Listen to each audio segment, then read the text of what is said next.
નમસ્કાર દર્શક મિત્રો, મંતવ્ય ન્યૂઝના સ્પેશિયલ પ્રોગ્રામ મારું મંતવ્યમાં હું હિના આપનું સ્વાગત કરું છું। દર્શક મિત્રો, આજનો જે આપણો મુદ્દો છે તે તમને રસપ્રદ પણ લાગશે અને આજની સરકારનો ચિતાર પણ તમને મળી જશે। હું વાત કરી રહી છું યુવાનોમાં, પુરુષોમાં સૌથી મનપસંદ તેમનું સ્થળ હોય છે પાનનો ગલ્લો। દિવસ હોય કે રાત હોય, એકઠા થઈને દેશ દુનિયાની અને અંગત વાતો તેઓ ગલ્લાવાળાને પોતાના સમજીને કહેતા હોય છે। ત્યારે જો વાત કરીએ તો પાનના ગલ્લા પર અત્યારનો હોટ મુદ્દો છે કોની સરકાર હવે। પાનના ગલ્લાવાળા સાથે અલગ અલગ લોકો આજની સરકારનો ચિતાર કરે છે। અમીર ગરીબ સૌની પસંદગીનું સ્થળ છે પાનનો ગલ્લો। તો આજે જ આપણે આ મુદ્દાને લઈને આગળ વધીશું અને પહેલા તો જાણીશું કે અરવલ્લી વાસીઓ આ મુદ્દા ઉપર શું મંતવ્ય રાખી રહ્યા છે। આવો જાણીએ। લોકસભાની ચૂંટણીને ગણતરીના દિવસો બાકી છે, ત્યારે આજે આપણે મારું મંતવ્ય જાણવા માટે પાનના ગલ્લે પહોંચીશું। પાનના ગલ્લે સવારથી સાંજ સુધી મોટી સંખ્યામાં લોકો આવતા હોય છે અને લોકસભાની ચર્ચાઓ કરતા હોય છે, ત્યારે તેમને કેવી સરકારની અપેક્ષા છે તે વિશે આપણે પાનના ગલ્લાવાળા ભાઈને જ પૂછીશું કે કેવી ચર્ચાઓ લોકો કરી રહ્યા છે। અમારે ત્યાં રાત દિવસ માણસો આવતા જતા હોય છે, પાન મસાલા ચા બીડી પીતા હોય અને એ લોકો એ જ ગણતરી કરે છે। 5 વર્ષ મોદી સાહેબે સારામાં સારું કાર્ય કર્યું, દેશ માટે ગરીબો માટે સારામાં સારું કાર્ય કર્યું, એવું જ કાર્ય ફરી થાય અને મોદી સાહેબ ફરી આવે અને ભાજપ સરકાર દેશમાં આવે એવો અમે ઈચ્છીએ છીએ।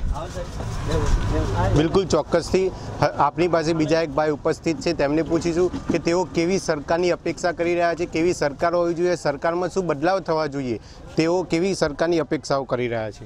હાલમાં દિવસે દિવસે બેરોજગારીનો મુદ્દો પહેલાં વસરી રહ્યો છે, બીજો શૈક્ષણિક, ત્રીજો છે મુદ્દો એ અસામાજિક તત્વો પ્લસ જીઆઈડીસી। અમારા અરવલ્લીમાં પહેલાં તો જે જીઆઈડીસી પ્લસ શૈક્ષણિક યુનિવર્સિટીની સ્થાપના થાય એવી, પ્લસ દિવસે દિવસે નારી શોષણનું વધતો જતો મુદ્દો બહુ પસરી રહ્યો છે। બિલકુલ ચોક્કસથી શિક્ષણનો મુદ્દો છે, બેરોજગારીનો મુદ્દો છે, જેવા જુદા જુદા મુદ્દાઓ પર લોકો હાલ એવી સરકાર ઈચ્છી રહ્યા છે કે આ મુદ્દાઓનું નિરાકરણ લાવી શકે તેવું ઈચ્છી રહ્યા છે। આપણી સાથે બીજા એક ભાઈ છે, તેમને પૂછીશું કે તેઓ કેવી સરકારની અપેક્ષા કરી રહ્યા છે, સરકાર કેવી હોવી જોઈએ, સરકારમાં કેવા બદલાવ આવવા જોઈએ, કયા કયા પ્રકારના બદલાવ આવવા જોઈએ। પહેલાં તો હું સ્થાનિક પ્રશ્નની વાત કરું।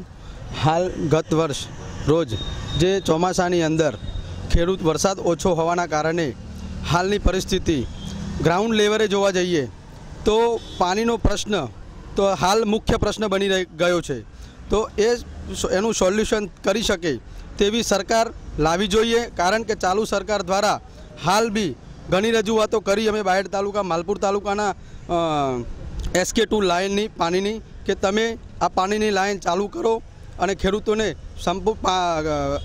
નબળા વર્ષની અંદર પાણી મળી રહે તેવી સરકારમાં પણ રજૂઆત કરી છે અને સ્થાનિક તંત્રને બી રજૂઆત કરી છે।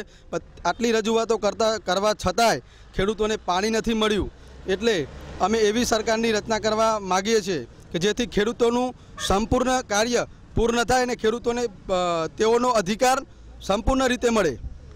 બિલકુલ ચોક્કસથી કેટલાક લોકો એવું ઈચ્છી રહ્યા છે કે ખેડૂતલક્ષી સરકાર હોવી જોઈએ, ખેડૂતોના પ્રશ્નોનું નિરાકરણ લાવી શકે તેવી સરકાર હોવી જોઈએ। આપણી સાથે બીજા એક ભાઈ ઉપસ્થિત છે, તેમને પૂછીશું કે કેવી સરકાર હોવી જોઈએ, કેવા પ્રકારની સરકાર હોવી જોઈએ, સરકારમાં કેવા પ્રકારના બદલાવ હોવા જોઈએ।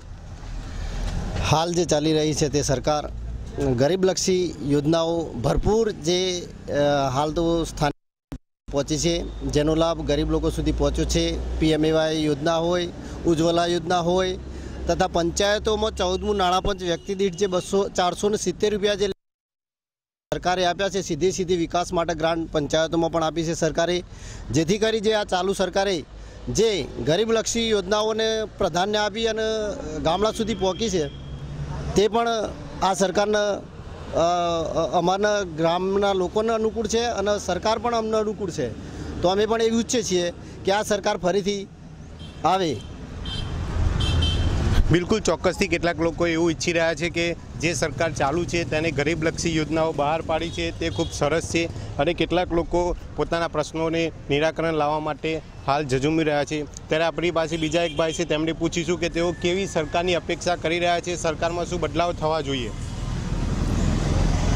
રાષ્ટ્રીય વિચારધારા રાષ્ટ્રના ભલા માટે રાષ્ટ્રને મજબૂત બનાવી શકે અને ગરીબોને સૌથી વધારે જે અંત્યોદય કે જેનું કોઈ નથી વિકલાંગ છે અથવા તો અંત્યોદય જેનો કોઈ આરો નથી, કુદરત સિવાય કોઈ આરો નથી, અને એવા લોકોને મદદ કરે એવી સરકારની જરૂર છે. બિલકુલ ચોક્કસથી લોકો પોતાના જુદા જુદા મંતવ્યો મતદારો જણાવી રહ્યા છે. તેમને કેવા પ્રકારની સરકારની જરૂર છે, તેઓ કેવા પ્રકારની સરકાર ઈચ્છી રહ્યા છે. આપણી સાથે બીજા એક ભાઈ છે, તેમને પૂછીશું કે તેમને કેવા પ્રકારની સરકારની રચના કરવી છે, તેઓ કેવા પ્રકારની સરકાર ઈચ્છી રહ્યા છે. મારું મંતવ્ય એવું છે કે બાયડ તાલુકાની અંદર જો વાત કરીએ ને તો સરકાર એવી જોઈએ. અત્યારે અછતની પરિસ્થિતિ છે, દરેક ગામડાની અંદર પીવાની પાણીની સમસ્યા નહીં, સરકાર દ્વારા કોઈ આવું આયોજન કરવામાં આવેલ નથી. તો પાછલી સરકાર જે વખત કોંગ્રેસની હતી એ વખત દરેક આવા આપત્તિજનક દુષ્કાળજનક પરિસ્થિતિની અંદર પણ દરેક ગામોની અંદર પીવાના પાણીની વ્યવસ્થા કરવામાં આવતી હતી અને સમયસર પાણી મળતું હતું. લોકોના ઢોક માટે પણ એની વ્યવસ્થા કરતી. આ વિશે આ ચાલુ સરકાર જે ભાજપા સરકાર કોઈ લેવામાં એકદમ નિષ્ફળ ગઈ છે અને ગામડાની જનતા, ગામડાની પ્રજા, ગ્રામીણ પ્રજા બહુ નિષ્ફળતાના ધોરણે અત્યારે દુઃખી છે. માટે અમે એક વિચારીએ કે હવે કોંગ્રેસની સરકાર જો હોય, જો પાછલા વર્ષોની અંદર આપણે જોયું છે એ પ્રમાણે એ સરકાર હોય તો આવી પરિસ્થિતિની અંદર દુષ્કાળગ્રસ્ત પરિસ્થિતિની અંદર દરેક ગામડાની અંદર પીવાના પાણીની વ્યવસ્થા થાય. પાણી ના મળતું હોય તો ટેન્કરથી પણ ગામડાની અંદર પાણી મળી રહે એવી સરકાર જોઈએ. અને બહારની જનતા એવી ઈચ્છી રહી છે કે એવી સરકારની ખૂબ આશા સાથે બેઠી છે. આવનારી આ લોકસભાની ચૂંટણીની અંદર બાયડની જનતા ખૂબ જનમતોથી મોટી સંખ્યાની અંદર મતદાન કરી કોંગ્રેસની સરકાર લાવશે એવા આ જનતાનો અભિપ્રાય છે. બિલકુલ ચોક્કસથી પાણીલક્ષી સરકાર હોવી જોઈએ. સિંચાઈનું પાણી છે, બીજું ત્રીજું તેવી તમામ પ્રકારની સુવિધાઓ પૂરી પાડે તેવી સરકાર હોવી જોઈએ તેવું લોકોનું મંતવ્ય છે. આપણી પાસે બીજા એક ભાઈ ઉપસ્થિત છે, તેમને પૂછીશું કે તેઓ કેવા પ્રકારની સરકાર ઈચ્છી રહ્યા છે. ગુજરાતની અંદર જે રીતે ભય જેવો માહોલ પેદા કર્યો છે અને જે ખેડૂતોની વાત હોય, યુવાઓની વાત હોય, રોજગારની વાત હોય, આ સરકાર એકદમ સરકાર છે. અને 2017ની અંદર આપણે પરિણામ જોયેલું છે, ક્યાંક ને ક્યાંક હવા કાઢી નાખી છે અને 5-7 સીટો માટે આ સરકાર બચી ગયેલી સરકાર છે. અને ગુજરાતની અંદર અરવલ્લી જિલ્લાની વાત 3 સીટો પર કોંગ્રેસનો પંજો લહેરો છે અને આ વખતે પણ સાબરકાંઠાની સીટ ઉપર કોંગ્રેસ જ આવશે અને દેશની અંદર કોંગ્રેસની સરકાર બનશે. કારણ કે પરિસ્થિતિ ઉજ્જવલા યોજનાની વાત હોય, 80% જે બાટલા છે ગેસના તે ભરવા માટે લોકો જોડે પૈસા નથી. સબસિડીની વાત હતી, તમે ગ્રાઉન્ડ લેવલ ઉપર ચેક કરો, થતી નથી. એટલે ક્યાંક ને ક્યાંક લોકોને બનાવવાની વાતો છે, જેના કારણે મારું મંતવ્ય છે કે સરકારમાં બદલાવ જોઈએ. સૌને સાથે લઈને ચાલે એવી સરકાર જોઈએ, એક તરફી શાસન કરે એવી સરકાર ના જોઈએ. બિલકુલ ચોક્કસથી લોકો પોતાના મતદારો પોતાના જુદા જુદા મંતવ્યો જણાવી રહ્યા છે, કેવી સરકાર તેમને જોઈએ છે. ત્યારે બીજા એક ભાઈ આપણી સાથે છે, તેમને પૂછીશું કે તેઓ કેવા પ્રકારની સરકાર ઈચ્છી રહ્યા છે. ભાજપ સરકાર ચાલે, સૌનો સાથ, સૌનો વિકાસ, સૌને સાથે ચાલવાવાળી સરકાર છે. સરકાર આવ્યા પછી અરવલ્લી જિલ્લાની અંદર 500 કરોડની યોજનાઓ ઘેર ઘેર SK2 દ્વારા મોટા મોટા સંપ બનાવ્યા, મોટા મોટા પાણીના ટોકા બનાવ્યા. પણ જેને જૂઠું જ બોલવું હોય એ તો આ લોકો બોલી જ શકે છે. કારણ કે તળિયાની વાત આવે તો એક નાનામાં નાના માણસોના આજે ગરીબને લગતી યોજનાઓ, આરોગ્ય લગતી યોજનાઓ કયો, PMAYના મકાનની યોજનાઓ કયો, લોકો આજે છાપરાની અંદર પડી રહેલા હતા. માનનીય મોદી સાહેબે એવું કીધેલું કે ભાઈ આવતા સમયમાં મારો ગરીબ માણસ છાપરાની અંદર ના રહી શકે અને સારા મકાનમાં રહી શકે એવી યોજનાઓ કરી.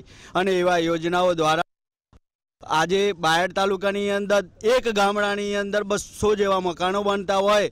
કોઈ મકાન પૂરા થઈ ગયા હોય, કોઈ પ્રગતિમાં હોય અને નવા બી મકાન અરવલ્લી જિલ્લાની અંદર નવા બી મકાન બનવાના છે અને હજુ બની રહેલા છે. અને બીજું આરોગ્ય લગતી વાત કરીએ તો નાના ગામડાના માણસો 5 લાખની યોજનાઓનો લાભ લઈ શકતા નહોતા.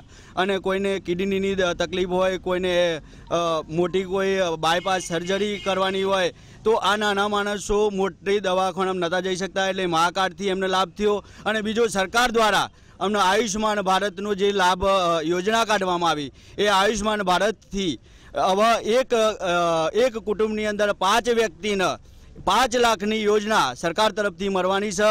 અને સરકાર એ લાભ દ્વારા જેને 500 રૂપિયાની દવાથી હોય 1000 રૂપિયા હોય તો 1000 રૂપિયા જ કાપવામાં આવે છે, એવું કાર્ડ બનાવવામાં આવ્યું છે. એટલે આયુષ્માન ભારતથી પણ સરકાર દ્વારા લાભ મળવાના છે. અને આવેના આવા સરકાર એક નાનામાં નાના માણસ સુધી પહોંચવા માટે, ખેડૂતના ઘેર જવા માટે દરેકને એક સર્વે નંબરમાં 20 નામો હોય તો 20 જણાના ખાતામાં 6000 રૂપિયા સરકારે આ યોજના દ્વારા ખેડૂતના ડાયરેક્ટ ખાતામાં પૈસા મેળવ્યા છે. પહેલી ઓફલાઈનના કારણે લોકો બહુ ભ્રષ્ટાચાર, ઓનલાઈનના કારણે હવે તો પારદર્શી ગૂગલ સર્ચ કરીને જોવો તો કઈક સરકાર લગતી યોજનાઓ દરેકને લાભ મળે એવી યોજનાઓ છે. પણ ખોટું જ બોલવું હોય એના માટે તો સરકાર તો આવવાની જવાની એવી બધી વાતો કરે, પણ માનનીય મોદી સાહેબે તો કરી બતાવ્યું છે, કરવાના છે. નહીં ખાવા દેવાના, નથી ખાતા, નથી ખાવા દેવાના. એટલે આ લોકો રગવાયા થયેલા છે. એટલે ખોટું બોલતા રહેવાના, પણ સરકારની યોજનાઓ તો ચાલતી રહેવાની. સરકારની યોજનાઓ માનનીય મોદી સાહેબ ગઈ વખત આ બાયડ તાલુકાની અંદર લોકસભાની અંદર 8000ની લીડથી જીત્યા હતા. આ વખત 30000ની લીડથી જીતશે એવી હું પોતે આમ આદમી તરીકે હું આજે આ વાત કરી રહેલો છું.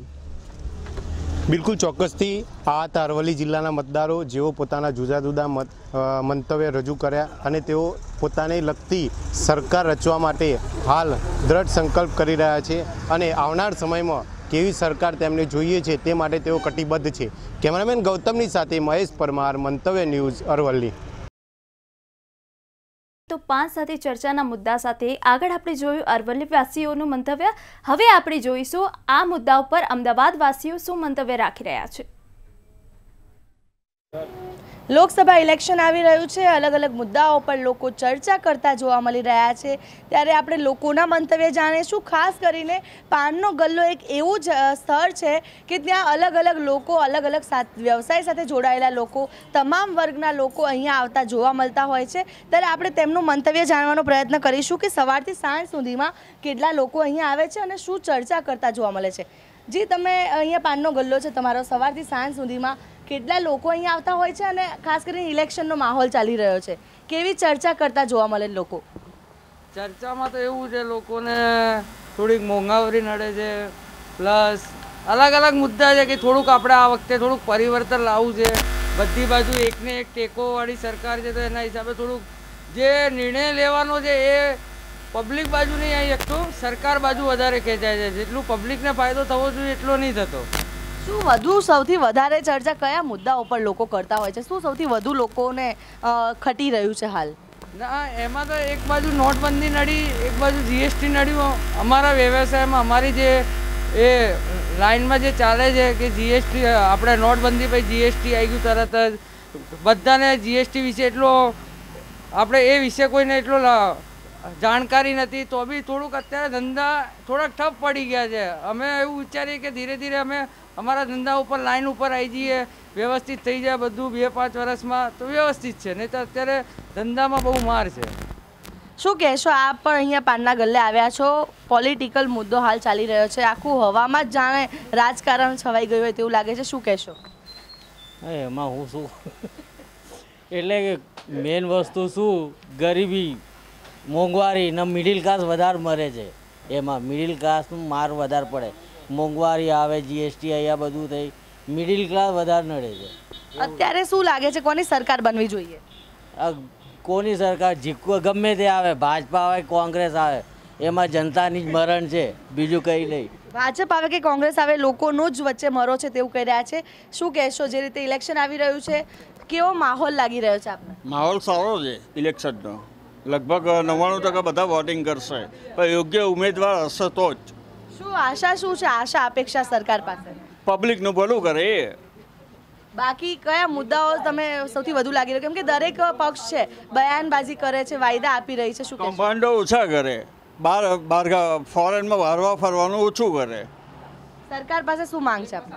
સરકાર પાસે એ જ માંગ છે, મોંઘવારી ઓછી કરે, ગરીબોનું ધ્યાન રાખે, બહાર ફોરેનમાં હરવા ફરવાનું ઓછું કરે, એ જે ખર્ચ થાય છે ગરીબોમાં આ વેચે તો વધારે સારું. બીજા પણ એક ભાઈ આવી ગયા છે અહીંયા ગલ્લે. હાલ જે પોલિટિકલ માહોલ ચાલી રહ્યો છે, શું લાગે છે કેવી સરકાર બનવી જોઈએ? સરકારમાં તો એવું છે કે સરકારમાં અત્યારે મોંઘવારીનો માર પબ્લિક સહી રહી છે, વિવિધ જગ્યાએ આપણે જોઈ રહ્યા છીએ. એટલે અનેક ક્ષેત્રોમાં વેપારી ગણો કે નાના મોટા ધંધાવાળા બી, તમે નાના મોટા ધંધાવાળાને બી જોશો તો પડી ભાગ્યા હોય એવું લાગી રહ્યું છે અત્યારે. તો એના માટે સરકારે કોઈક મજબૂત મુદ્દા સાથે કંઈક કામ કરવું જોઈએ એવું મને લાગે છે. અને આ વખતની પબ્લિક એટલી અવેર થયેલી છે કે પબ્લિકને ખબર છે કે કયો ઉમેદવાર કેટલું કામ કરશે અને કેવી રીતે કરશે. તો એને ચૂંટવા માટે પ્રયત્ન પૂરેપૂરા સરકારના હવે આ વખતે પબ્લિક જ કરવાની છે. એટલે પબ્લિકનું જે આ વખતે જે રહેશે નિર્ણય ખરેખર સારો ને સાચો રહેશે એવું લાગી રહ્યું છે. મુખ્ય શું લાગે છે કે સરકારને શું બદલાવ વધુ લાવવા જોઈએ? મુખ્યમાં તો બદલાવમાં તો અત્યારે એવું લાગી રહ્યું છે કે ગવર્મેન્ટની જે સ્ટ્રેટર્જી ચાલી રહી છે અત્યારે, જે વિવિધ ધંધાઓ અને બિઝનેસ જે પડી ભાગવા આવ્યા છે, નાના ધંધાઓને બિલકુલ મતલબ નફાનો જે હેતુ હતો એ તો છોડો, અત્યારે જે મૂળ કિંમતે વસ્તુ મળી રહી છે ને એમાં પણ પબ્લિકને હેરાનગતિ બહુ થઈ રહી છે. તો એની માટે સરકારે મોંઘવારીને પહેલાં તો દબાવવા માટે કંઈક કરવું જોઈએ એવું લાગી રહ્યું છે. કમ્પાઉન્ડર ઓછા કરે અને આ રોડ શો કરે છે, કોના પૈસા કરે છે? આટલો બધો કરવાની કોઈ જરૂર નથી. જે રીતે હાલ તો દરેક પક્ષ જે છે એ લોભામણી લાલચો આપી રહ્યા છે. જે રીતે રાહુલ ગાંધીએ કીધું કે 72,000 આપશે, તો બીજી બાજુ બધા એમ કહી રહ્યા છે કે મોદીએ પણ કહ્યું હતું કે તે 15 લાખ આપશે. તે મુદ્દે શું કહેશો? મોદીએ આગલા ઇલેક્શનમાં એમ કહેલું, એક માથું આપણું ગયું તો હું 10 માથા લાવીશ. એમાંથી 10માંથી તો એકેય નથી આવ્યું. એના માટે પછી મોદી સાહેબે કંઈક કરવું જોઈએ ને. શું જે રીતે ઇલેક્શન આવી રહ્યું છે, શું કહેશો? માહોલ આખો ઇલેક્શનનો સર્જાઈ ગયો છે, કેવી સરકાર બનવી જોઈએ? આમ તો જે સરકાર ચાલી રહી છે એ જ સરકાર બનવી જોઈએ. શું સારું થયું છે? આશા અપેક્ષા શું છે? આશા તો ભાજપ જ.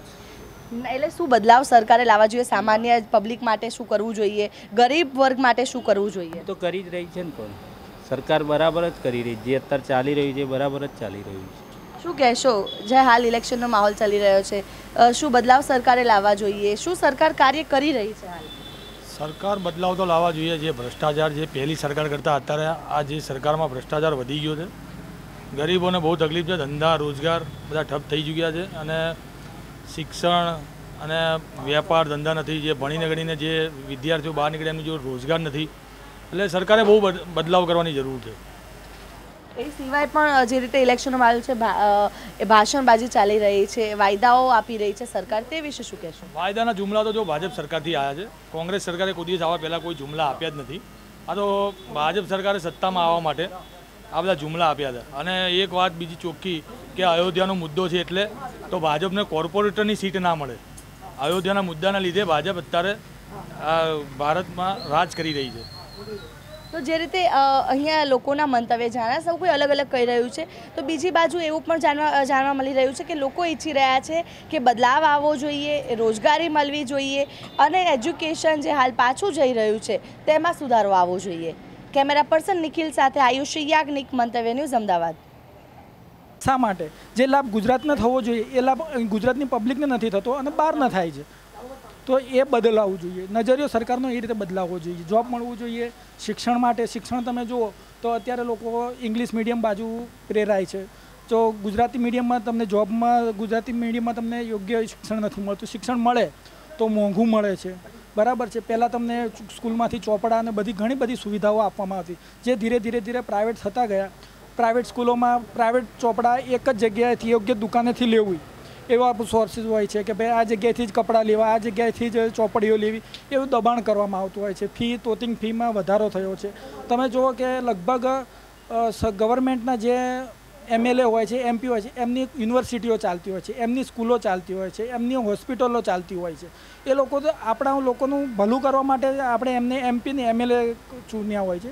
પણ જ્યારે એ લોકો લાભ લઈ લીધા પછી પબ્લિકની સામું જોતા જ નથી કે આમાંથી આપણે કઈ પબ્લિકનું કયું આપણે ધ્યાન રાખ્યું છે. પછી 5 વર્ષ થાય અને એ લોકો વોટ માગવા આવે છે. બાકી ત્યાં સુધી એ લોકો પબ્લિકને બિલકુલ નજરઅંદાજ કરી અને વર્તતા હોય છે. લોકો ફક્ત વોટ માંગવા જ આવે છે અને ત્યારબાદ તેઓ ફરકતા પણ નથી અને તેઓ જે જનતાના સવાલો જે છે, જનતાને જે વાયદા આપ્યા હોય છે તે પૂરા નથી કર્યા તેવું લોકો કહી રહ્યા છે. બીજા પણ લોકો અહીંયા છે. જી, આપને પૂછવા માંગીશ, શું વ્યવસાય આપ શું કરો છો અને હાલ ઇલેક્શનનો માહોલ ચાલી રહ્યા છે, શું આશા અપેક્ષાઓ છે આપની પાસે? અપેક્ષાઓ તો એવી છે કે કોઈ સરકાર અત્યારે કશું કરતી નહીં ખેતીવાડી માટે, ખેતીવાડી માટે પાણીની સમસ્યાઓ અત્યારે ઘણી છે. આમ બહારથી શહેરમાં અમારે અહીંયા આગળ આવવું પડે છે નોકરી ધંધા કરવા માટે. આ બધી સમસ્યાઓ છે જ અત્યારે હાલ તો. શું બદલાવ ઈચ્છો છો સરકાર પાસે? હા, સરકાર બદલાવ કરવો જ જોવો. હવે તો કંટાળી ગયા છે આનાથી બધા. હવે ભાજપ હોય કે કોંગ્રેસ હોય, કોકના હિતનું જોતા હોય એના માટે સારું છે. એ સિવાય પણ જે હાલ ઇલેક્શનનો માહોલ ચાલી રહ્યો છે, અલગ અલગ પાર્ટીઓ અલગ અલગ બયાનબાજી કરે છે, તે વિશે શું કહેશો? બયાનબાજી તો બધા કરવાના જ છે હવે, પણ જે સરકારમાં ભાજપ છે કોંગ્રેસ છે, બે પક્ષ સિવાય ત્યાં કોઈ આવવાનું નથી. અને જે સારું કામ કરશે એ આવશે. જે સારું કામ કરશે તે આવશે તેવું લોકો કહી રહ્યા છે. તો દર્શક મિત્રો, જે રીતે આપણે લોકોના મંતવ્ય સાંભળ્યા, લોકો હજુ પણ બદલાવ ઈચ્છી રહ્યા છે. અને અત્યારનો જે મહત્વનો મુદ્દો કહી શકાય તો એ છે કે કોની સરકાર એ તો આવનારા દિવસોમાં જ ખબર પડશે. મારું મંતવ્યમાં અત્યારે બસ આટલું જ. વધુ માહિતી અને સમાચાર માટે જોડાયા રહો મંતવ્ય ન્યૂઝ. નમસ્કાર.